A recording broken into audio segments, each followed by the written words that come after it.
Learn how to fix blue screen errors on the Alienware Aurora R16 gaming desktop with step-by-step troubleshooting techniques. This tutorial covers common Windows blue screen of death solutions to restore performance. So while you're performing updates, you're getting an IRQR not less or equal message, K-mode exception not handled, kernel data in page error. A lot of errors pertain to this problem, and we're going to go ahead and jump into what should hopefully be a pretty straightforward process, guys. And we're going to go ahead and jump right into it.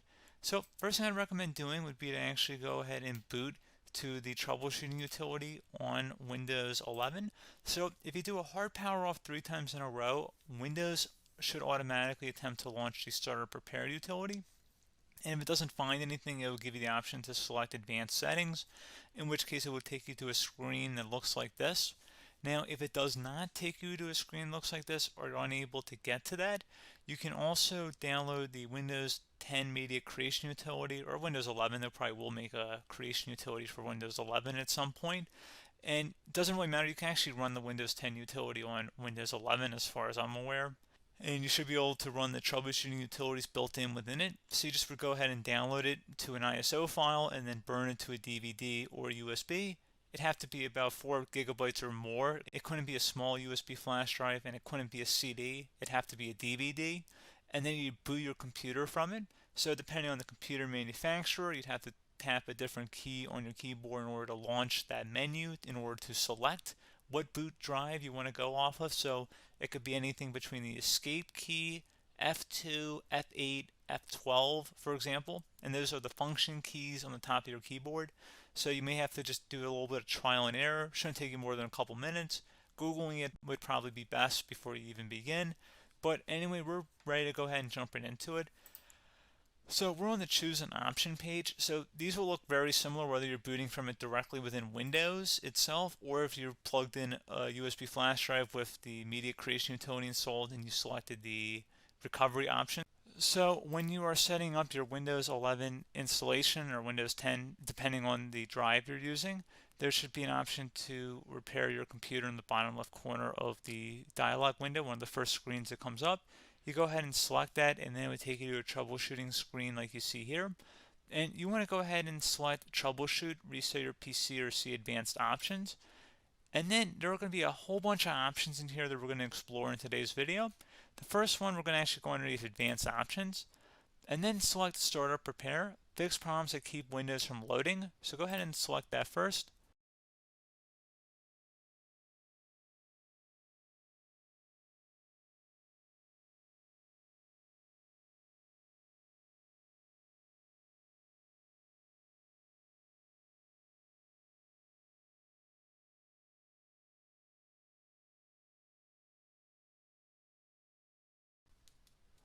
Okay, so you can see it could now repair our PC. That was our first option we could try. Something else, if we go back into advanced options here and then select troubleshoot, we're going to go underneath advanced options again. You can go ahead and actually access safe mode by selecting startup settings. And then if you select the restart button, you have the option on the screen select safe mode with networking, which will give you a key on the screen. It'll tell you which key to press to enter that. I believe it's the F7 key. It'll do that for you. I'm not going to go over that in today's tutorial because I don't really want to go into safe mode, but you're more than welcome to attempt that by going into here and then selecting restart. Again, it'll launch another screen. It'll say what key do you want to press, and it'll give you like 7 or 8 different options, and you want to select safe mode with networking. There's also an option for a command prompt too, but that's going to be something we're going to cover later in this video, and we don't even have to go through that in order to access it. So that's why I'm not going to really push for that, because unless you know exactly what's causing the problem, you probably don't need to go into safe mode. Unless you're trying to recover files, in which case then you definitely can go into safe mode, but we're trying to actually recover our computer here. So I hope that makes sense. Something else we can also try here as well would be to uninstall updates, remove recently installed quality or feature updates from Windows. So if you go ahead and select that, you can uninstall the latest quality updates, which generally is the more day-to-day updates. Feature updates are the less regularly released ones, like the big ones. I would equate it to service packs in like Windows 7 and Windows Vista and Windows XP. So larger updates that occur once or twice a year at most. And the quality updates are more just a regular update. So Probably obviously depend, it'll take longer if you're going to try and uninstall the latest feature update versus quality update, and maybe you don't need to go back that far. So just giving you guys a couple pointers with that. Something else you can also look at here, and we're going to jump into the command prompt in a little bit, but you can select system restore, which will use a restore point recorded on your PC to restore Windows. And this is something I would highly recommend here, guys. So select next. Assuming you have a restore point saved on your computer, you go ahead and select the most recently created one, and you'll select next, and then you'll select the drive. You shouldn't actually have to select the drive. You can scan for affected programs, but we're going to keep it all default here, and then we're going to select finish. So once started, system restore cannot be interrupted. Do you want to continue? I think we're going to select yes. I don't think we have anything better to do on our computer right now, so just give it a moment here to initialize. It will take a couple minutes to run, obviously depending on how large your hard drive is and how much is saved on the system restore point. So just give it a couple minutes here.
Okay, so you can see system restore completed successfully.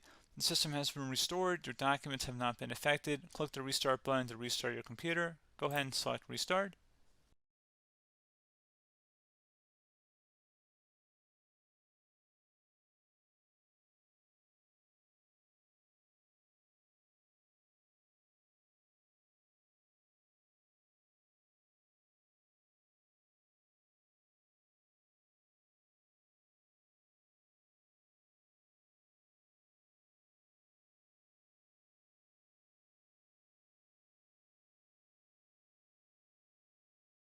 Okay, so you can see the system has been restored successfully. We're going to go over a couple different methods in addition to that if that did not work. So I'm just going to pause the video and we're going to start back up back on the recovery screen that we started with.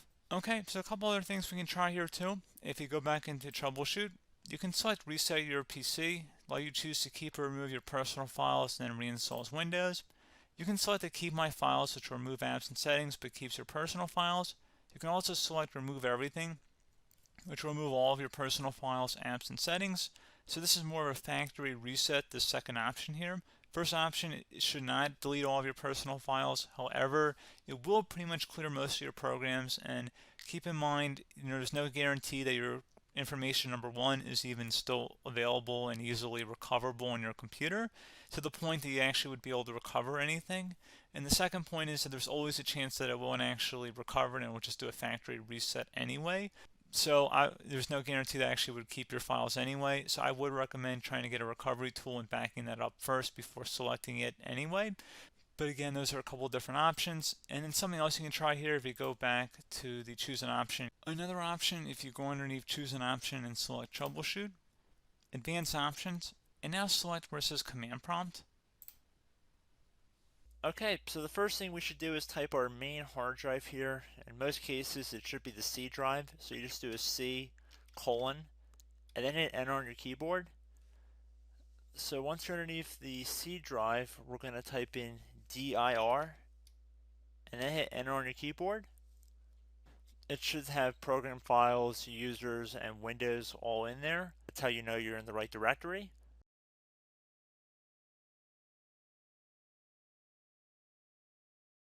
In some cases, it might be the D drive as well, so just keep that in mind.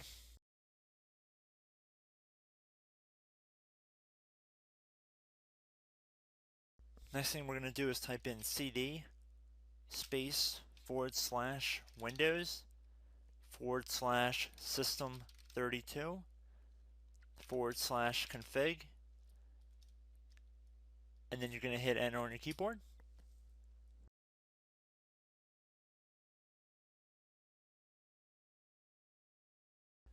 So now you're going to type md space backup. If you've seen other tutorials, it might also say to put down md backup. That's because the backup name is pretty common when you want to back something up. So you can name this whatever you want, doesn't have to be backup.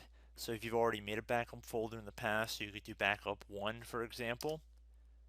So once you're done setting the name you want the backup to be called, hit enter on your keyboard again.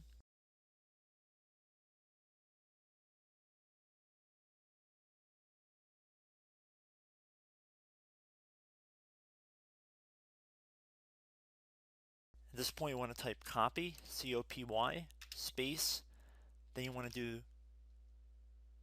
the star symbol above the 8 key, then do a period or a dot, whatever you want to call it, then another star sign, and then another space, and then type backup, and then hit enter on your keyboard.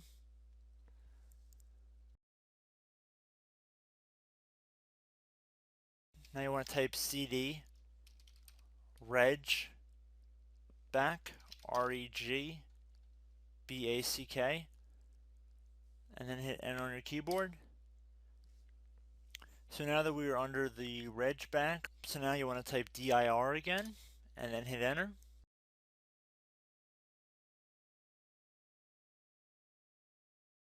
So now at this point we're going to type copy again. So copy, space, star sign,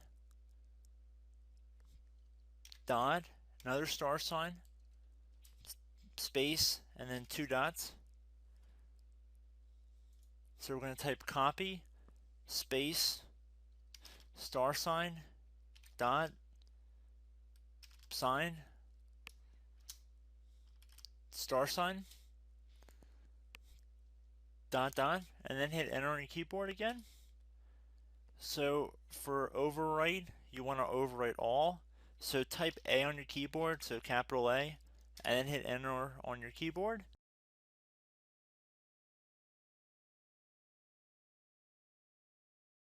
So at this point you should be good to go. You can close out of the command prompt window, and if you accidentally continue to Windows 10 you should be all set.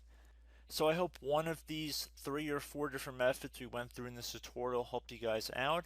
Again, I'm not sure if you guys heard me earlier, but try to go back into your safe mode if possible and uninstall any programs you know might be conflicting with the Windows startup if you can get into safe mode. So just keep that in mind. Something very simple like that could be blocking up everything. So again, I hope this tutorial helped you guys out, and I will catch you in the next tutorial. Goodbye.